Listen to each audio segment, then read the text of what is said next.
Hello everyone, all aboard. This is TheElectronMan. Welcome to part 13. As you can see, I've got my track running and I got a new locomotive on there.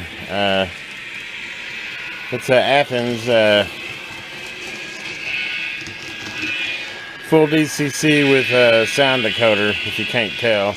I'm actually running it on DC right now, and in another part moving forward, I'll talk about me moving over to DCC on this track. But right now, I just thought it'd be kind of fun to watch the old Pennsylvania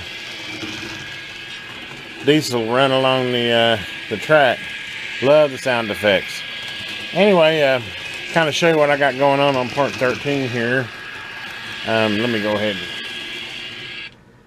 and stop that so we don't have that noise. But anyway, as you can see, I'm moving along on my my hill here.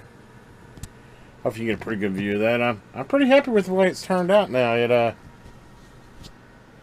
as I've decorated it more, it's getting pretty realistic. It's not perfect by all means, but hey, this is my first in-scale layout, and I think it looks pretty cool. But anyway, you can see I added some moss above it, like I talked about, and I've got some grass in the assimilated dirt I had, and got some trees growing out and some bushes growing out of it here. I think it's looking pretty good. Hopefully you guys do too. Got me a little log cabin on top of the hill here. He has to use a four-wheel drive Jeep to get up there, which I've actually got. I'm gonna park it up there when we get to that. But anyway, I kind of wanted to give you my update. It's been 4 or 5 days. As you can see, I've been busy.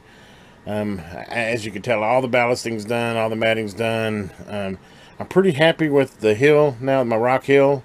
I'll probably do a little bit more accenting on it, but you know, I'm definitely around the outside edge here, I'll put some rock to give it, you know, so it actually looks like it's connected to the grass.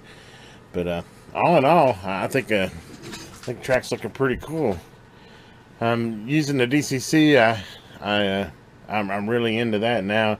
Like I said, coming up in another part, we'll talk about me setting this up. My plan is to set it up for DCC and DC, depending on what locomotives I'm running and where I'm at and how convenient it is. But anyway, we'll get into that later. But all aboard, fire her up.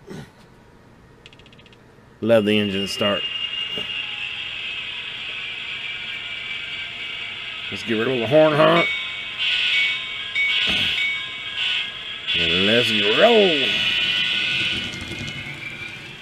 I have noticed these new DC encoder ones, they don't seem to run as fast as my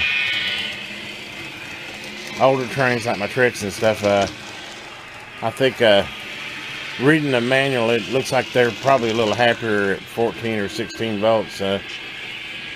And are actually up to 22 volts, I think they said they could run. But I mean, that's more than fast enough, and it's really smooth. I don't know if you can tell, but I don't hear any gear noise or anything. But and obviously you've got the lights to where I can, and on DCC you can bring her down, then if you bring the throttle back up, it creates that horn. I'll probably go ahead and do a review of this locomotive here coming up. But anyway, this is really more of a track update and show you where I'm at. So hope you enjoyed part 13. This is TheElectronMan, and please take a moment and subscribe so you can get my new and upcoming videos of my in-tray layout. Anyway, talk to you later. Have a good day.